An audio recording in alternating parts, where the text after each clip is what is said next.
Sahabat Abu Sa'id Al-Khudri, sahabat Sa'id ini Sa'ad ketika perang Uhud mau ikut abahnya sama Nabi Muhammad, ditolak. Enggak boleh, jangan ikut inti. Jangan ikut inti wahai Sa'ad bin Malik. Kenapa inti masih kecil? Inti di Madinah saja. Subhanallah, nangis itu sahabat Sa'ad bin Malik yang meriwayatkan hadis ini, nangis. Ya, enggak bisa hadir perang sama Nabi Muhammad. Yang membuat beliau nangis adalah cintanya. Enggak mau luput sama Nabi Muhammad. Ketika kalah Rasulullah SAW, ya kaum muslimin kalah, kembali ke kota Madinah, kemudian kelihatan Abu Sa'id ini masih kecil. Ya, masih kecil. Sak ini percil bocil.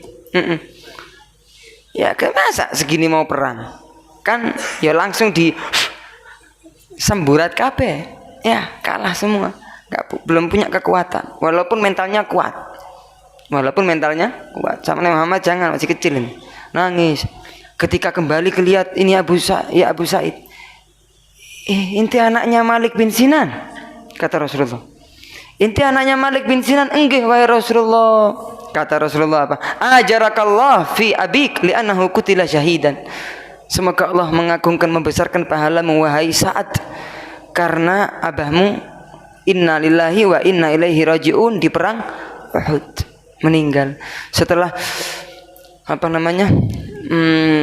menghisap darah mulia, Nabi Muhammad bersabda itu, kemudian meninggal. Kemudian ditenangkan hati sanubari Abu Sa'id Al-Khudri atas peninggalan wafatnya abahnya, masih kecil, yatim ya, Abu Sa'id Al-Khudri. Semoga kita mempunyai mental seperti mentalnya Abu Sa'id Al-Khudri.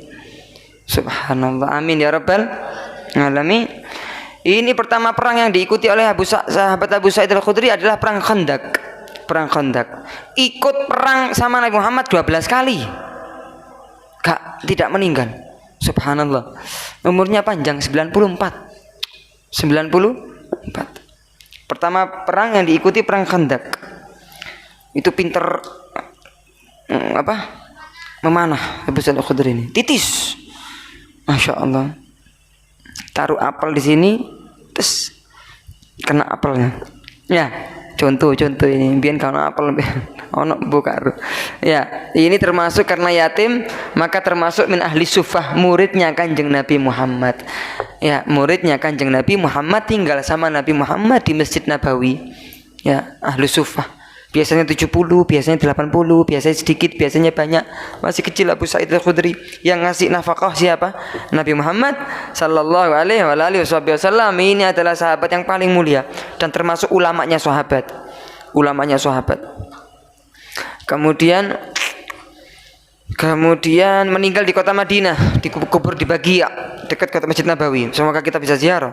Amin. Itu pada tahun 74 Hijriah. Meninggal umurnya 94. Subhanallah, meriwayatkan hadis berapa? 1170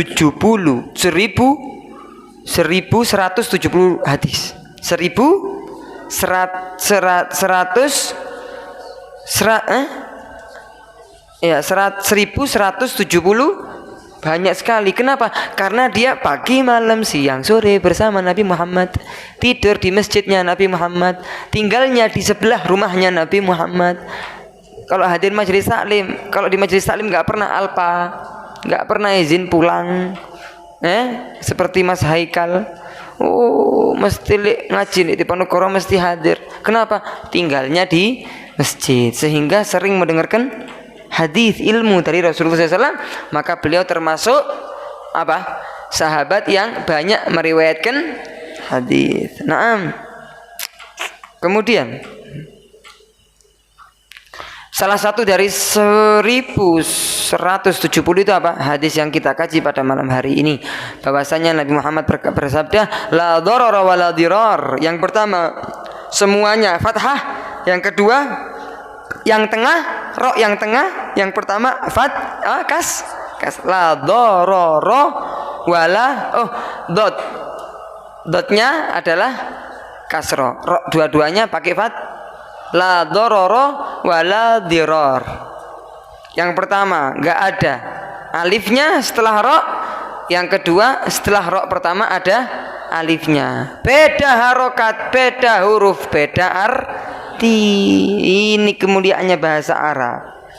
Kemuliaannya bahasa Arab. Siapa yang ingin luas dalam mempelajari tafsir Al-Quran, makna Al-Quran, makna hadis, makna kitab-kitab yang ada yang mungkin kita lihat, hendaknya dia mengetahui ilmu nahwu, ilmu tasrif, agar dia bisa memahami makna-makna yang tersurat di kitab-kitab Quran, hadis yang kita pelajari. Nah, apa makna la doror? Makna la doror adalah jangan kalian berbuat jahat, berbuat zalim, menyalurkan bahaya kepada orang lain siapapun dia, hatta walaupun hewan, walaupun tumbuhan, apalagi manusia, apalagi orang alim, apalagi duriyahnya Rasulullah, apalagi Nabi. Jangan diejek, jangan didolimi, jangan kau kasih mereka bahaya, jangan dicaci maki, jangan dicuri miliknya, jangan diremehkan dan lain sebagainya. Itu adalah larangan dari Allah Subhanahu wa ta'ala. La diror, apa artinya diror? Janganlah dia membalas, ya, ketika dia mendapatkan kejahatan, kedoliman, dia membalasnya itu dengan kedoliman, kejahatan, keburukan. Lah, akan tetapi kita membalas dengan apa? Kebaikan, pintu maaf, ampunan. Inti beri dia, kasih hadiah. Jangan hanya memaafkan, tapi beri. Itu istimewa. Semoga kita termasuk orang yang sabar, yang selalu membuka pintu maaf kepada siapapun yang membuat salah kepada kita. Kenapa? Karena sifat pemaaf itu lebih dekat oleh seseorang agar dia mendapatkan takwa kepada Allah Subhanahu. Innal afwa aqrabu littaqwa. Dekat dengan takwa. Nah, atau maknanya yang kedua apa? Kalau ente didolimi, ente diperbolehkan zalim. Bukan diperbolehkan ya, boleh membalas, tapi jangan melebihi yang setimpal. Membalasnya yang setimpal. Seperti apa? Ada apa dalilnya? Disebutkan di Al-Quran, faman'itada alaikum fa'tadu alaihi bimithli ma'tada alaikum. Siapa orang yang berbuat salah, musuhi kalian, memusuhi kalian, berbuat onar kepada kalian, maka janganlah kalian balas kecuali seperti dia berbuat salah kepada ente. Ini siapa? Kenapa kok turun ayat ini? Sayyiduna Hamzah bin Abdul Muttalib, paman Nabi Muhammad, saudara sesusu Nabi Muhammad, ketika nyusu kepada si Thuwaibah al-Aslamiyah kalau nggak salah, itu kan pernah dengar ya ceritanya ya, kan dia diotopsi secara kasar oleh perempuan yang bernama Hindun, ya, Hindun, kemudian tobat menjadi istrinya Nabi Muhammad. Dimakan hatinya Sayyidina Hamzah oleh jadi jagal, tahu jagal? Ketika Idul Adha ada jagal, dikuliti, buka itu jantungnya, hatinya dimakan. Begitu marahnya Hindun kepada Sayyidina Hamzah karena membunuh banyak dari kalangan kafir Quraisy ketika perang Badar. Bisa dipahami omongan saya? Di perang Badar membunuh banyak Sayyidina Hamzah dari panglima-panglima Quraisy.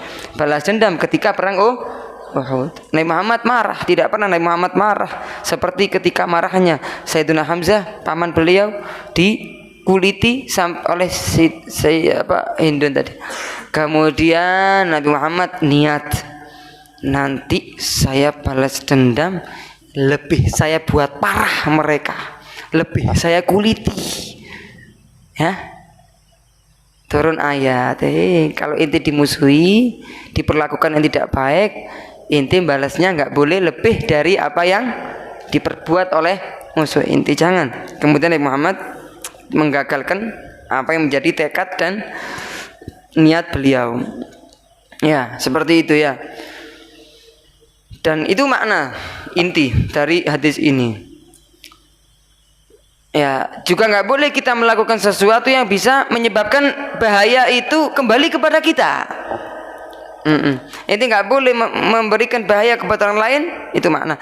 Juga bisa juga maknanya jangan melakukan sesuatu yang bahayanya kembali kepada diri kita sendiri. Karena Allah berfirman, wala tulqu biaidikum ila tahlukah. Jangan kau jerumuskan dirimu kepada kehancuran. Apapun itu, apapun caranya, aktivitas apapun. Ya, nganggur-nganggur.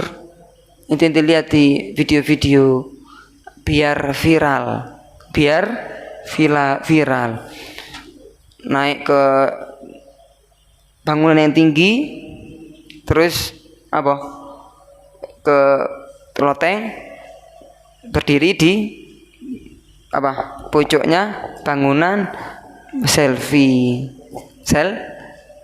merolik kena angin, apa ya apa, innalillahi wa inna ilaihi raji'un, dosa. Maka sesuatu yang bisa menyebabkan kita bahaya itu demi apa? Demi viral, biar YouTube-nya banyak subscribe-nya. Dapat uang nanti dari YouTube. Astagfirullahaladzim. Nah, yang bisa menyebabkan inti bahaya di dunia atau nanti di akhirat. Maksiat zahir juga maksiat batin. Jangan semampu kita. Kalaupun subhanallah tanpa sengaja terjerumus, langsung balik kepada Allah. Fatubu ilallah, tobat kepada Allah. Allah itu cinta sama orang yang kembali kepada Allah. Dosa tidak sengaja kembali kepada Allah. Dosa nggak sengaja riba kembali kepada Allah. Semua manusia pasti dosa. Tapi manusia yang paling mulia dari orang manusia yang dosa adalah dia yang banyak kembali kepada Allah. Jangan kau melakukan sesuatu yang bisa marah bahayanya kembali ke kita di dunia kita ataupun di akhirat kita. Nganggur-nganggur minum bensin, nganggur-nganggur makan tanah, nganggur-nganggur tabir dimakan. Nah, paham maksud saya? Ya, jangan, haram hukumnya. Hukumnya haram.